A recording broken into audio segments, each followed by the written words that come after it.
Hi ನಮಸ್ತೆ ಎಲ್ಲರಿಗೂ welcome back to Sindhu Kannada vlog. ಎಲ್ಲರೂ ಹೇಗಿದ್ದೀರಾ? ಐ ಹೋಪ್ ಚೆನ್ನಾಗಿದ್ದೀರಾ ಅನ್ಕೊಂಡಿದ್ದೀನಿ. ನಾನು ಕೂಡ ತುಂಬ ಚೆನ್ನಾಗಿದ್ದೀನಿ. ಇವತ್ತಿನ ವಿಡಿಯೋ ನಾನು ಅಮ್ಮನ ಮನೇಲಿದ್ದೀನಿ. ಅಂದರೆ ಇಲ್ಲಿ ನಮ್ಮ ಅಜ್ಜಿ ಅಡುಗೆ ಮಾಡ್ತಾ ಇದ್ದಾರೆ. ಚಿಕನ್ ಸಾಂಬಾರು ಏನೋ ಸ್ಪೆಷಲ್ಲಾಗಿ ಏನೋ ಮಾಡ್ತಾ ಇದ್ದಾರೆ. ಬನ್ನಿ ನೋಡೋಣ ಅವ್ರು ಏನು ಮಾಡ್ತಾರೆ, ಏನೇನೆಲ್ಲ ಹಾಕ್ತಾರೆ ಅಂತ ನಿಮ್ಮ ಜೊತೆಗೂ ಕೂಡ ಶೇರ್ ಮಾಡ್ತೀನಿ.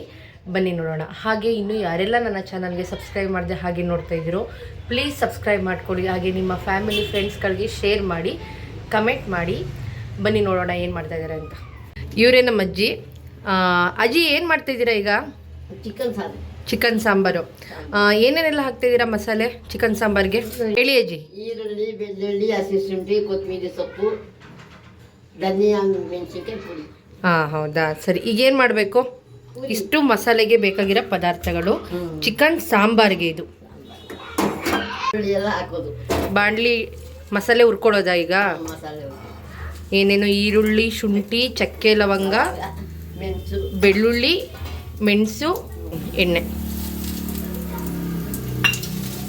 ಚೆನ್ನಾಗಿ ಹುರ್ಕೊಳ್ಳಿ ಅದನ್ನ.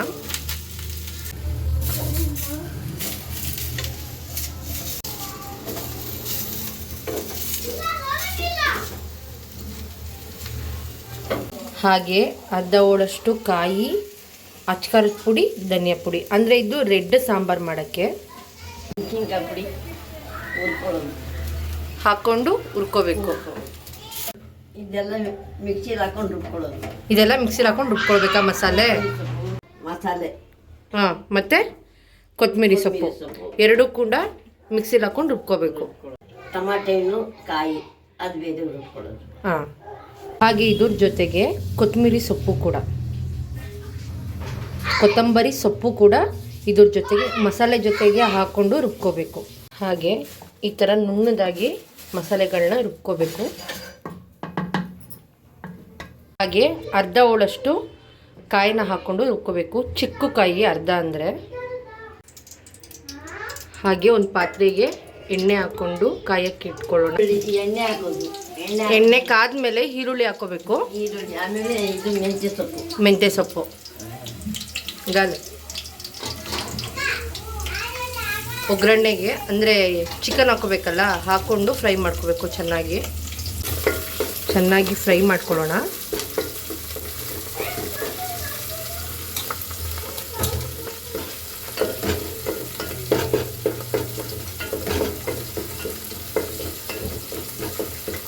ಒಂದು ಕೆಜಿ ಚಿಕನ್ನು ತಗೊಂಡಿದ್ದೀನಿ. 1 kg ಚಿಕನ್ನು.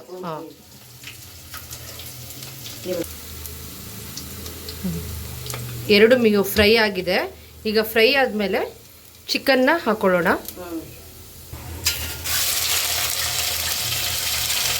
1 kg ಅಷ್ಟು ಚಿಕನ್ನ ಹಾಕೊಳ್ಳೋಣ.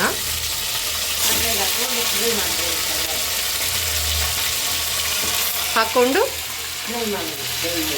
ಚೆನ್ನಾಗಿ ಫ್ರೈ ಮಾಡ್ಕೊಳ್ಬೇಕಂತ. ನಮ್ಮ ಅಜ್ಜಿಗೆ ಒಂಚೂರು ಸ್ವಲ್ಪ ಮಾತಾಡೋಕ್ಕೆ ನಾಚಿಕೆ ಪಟ್ಕೊಳ್ತಾ ಇದ್ದಾರೆ. ಚೆನ್ನಾಗಿ ಎಣ್ಣೆಲಿ ಮಿಕ್ಸ್ ಮಾಡ್ಕೊಳ್ಳಿ. ಒಗ್ಗರಣೆಲಿ ಚಿಕನ್ ಫ್ರೈ ಆದಮೇಲೆ ಅರಿಶಿನ ಹಾಕ್ಕೋಬೇಕು. ಪುಡಿ ಹಾಕ್ಕೊಂಡು ಫ್ರೈ ಮಾಡ್ಕೊಳ್ಳೋಣ. ಆಮೇಲೆ ಸ್ವಲ್ಪ ಉಪ್ಪು ಎಷ್ಟು ಬೇಕು ರುಚಿಗೆ ತಕ್ಕಷ್ಟು ಉಪ್ಪು. ಅಂದರೆ ಚಿಕನ್ಗೆ ಉಪ್ಪು ಹಿಡಿಬೇಕಲ್ಲ, ಫ್ರೈಯಲ್ಲೇ ಹಾಕೊಳ್ತಾ ಇದ್ದಾರೆ.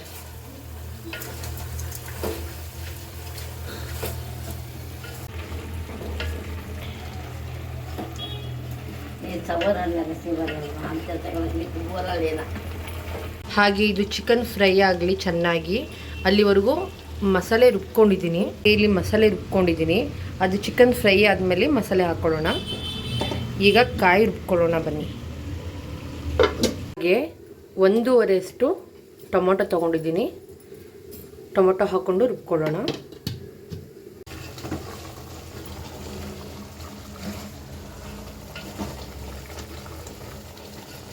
ಚಿಕನ್ನು ಫ್ರೈ ಆಗ್ತಾಯಿದೆ. ಅಂದರೆ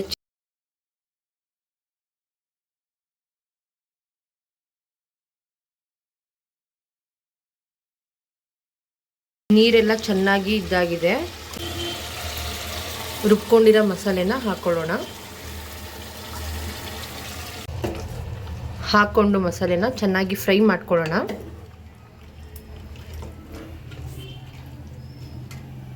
ಈಗ ಮಸಾಲೆ ಹಾಕ್ಕೊಂಡಿದ್ದೀವಲ್ಲ, ಚಿಕನ್ ಜೊತೆಗೆ ಚೆನ್ನಾಗಿ ಕುದಿಬೇಕು. ಆಮೇಲೆ ಕಾಯಿನ ಹಾಕ್ಕೊಳ್ಳೋಣ. ಜಾಗತ್ತ ಮಸಾಲೆ ಎಲ್ಲ ಚೆನ್ನಾಗಿ ಕುದೀತಾ ಇದೆ. ಈಗ ಕಾಯಿ ಹಾಕ್ಕೊಳ್ಳೋಣ.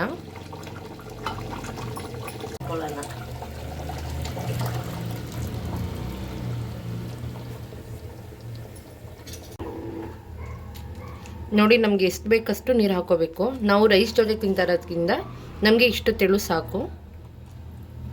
ಬೇಕಾದ್ರೆ ನೀವು ಗಟ್ಟಿಗೂ ಮಾಡ್ಕೋಬೋದು, ಚಪಾತಿ ಜೊತೆಗೂ ಚೆನ್ನಾಗಿರುತ್ತೆ.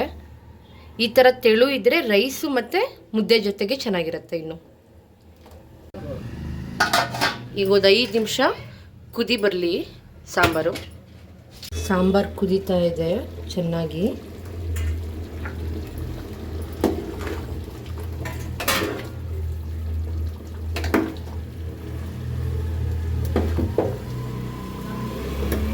ಸಾಂಬಾರು ರೆಡಿಯಾಗಿದೆ. ಬನ್ನಿ ಟೇಸ್ಟ್ ಮಾಡಿಬಿಟ್ಟು ಹೇಳ್ತೀನಿ ಹೇಗಿದೆ ಸಾಂಬಾರು ಅಂತ. ರೆಡಿಯಾಗಿದೆ ಚಿಕನ್ ಸಾಂಬಾರು.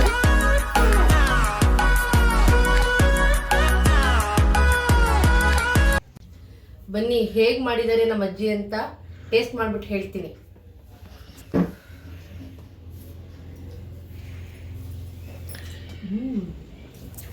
ರೈಸ್ ಜೊತೆಗೆ ತುಂಬಾ ಚೆನ್ನಾಗಿರುತ್ತೆ ಮಾತ್ರ. ಒಂದ್ಸಲಿ ಮನೇಲಿ ಟ್ರೈ ಮಾಡಿ, ನಿಮ್ಮ ಮನೇಲೂ ಕೂಡ ಹೇಗಿದೆ ಅಂತ ರಿವ್ಯೂ ಕೊಡಿ.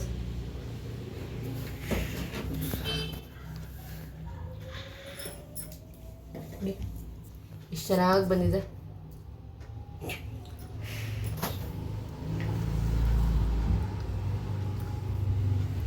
ತುಂಬ ಚೆನ್ನಾಗಿದೆ.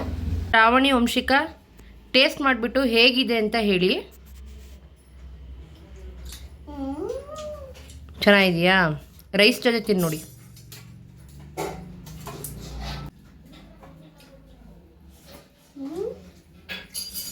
ಚೆನ್ನಾಗಿದೆಯಾ? ಸರಿ, ಬಾಯ್. ನಮ್ಮ ಮೊಮ್ಮಗಳು ಚಾನಲ್ಗೆ ಎಲ್ಲ ಸಪೋರ್ಟ್ ಮಾಡಿ. ಇದಾಗಿತ್ತು ಇವತ್ತಿನ ವಿಡಿಯೋ. ಯಾರೆಲ್ಲ ಇನ್ನೂ ನನ್ನ ಚಾನಲ್ಗೆ ಸಬ್ಸ್ಕ್ರೈಬ್ ಮಾಡಿದೆ ಹಾಗೆ ನೋಡ್ತಾ ಇದ್ದೀರೋ ಪ್ಲೀಸ್ ಸಬ್ಸ್ಕ್ರೈಬ್ ಮಾಡ್ಕೊಳ್ಳಿ. ಹಾಗೆ ನಿಮ್ಮ ಫ್ಯಾಮಿಲಿ ಫ್ರೆಂಡ್ಸ್ಗಳಿಗೆ ಶೇರ್ ಮಾಡಿ. ಇವರು ಅಡುಗೆಗಳು ತುಂಬ ಚೆನ್ನಾಗಿ ಮಾಡ್ತಾರೆ. ಇನ್ನೂ ನಿಮಗೆ ರೆಸಿಪೀಸ್ ಬೇಕು ಅಂದರೆ ಪ್ಲೀಸ್ ಕಮೆಂಟಲ್ಲಿ ಕಮೆಂಟ್ ಮಾಡಿ. ಹಾಗೆ ಇದಾಗಿತ್ತು ಇವತ್ತಿನ ವಿಡಿಯೋ. ನೆಕ್ಸ್ಟ್ ವಿಡಿಯೋದಲ್ಲಿ ಸಿಗ್ತೀನಿ. ಅಲ್ಲಿವರೆಗೂ ಬಾಯ್.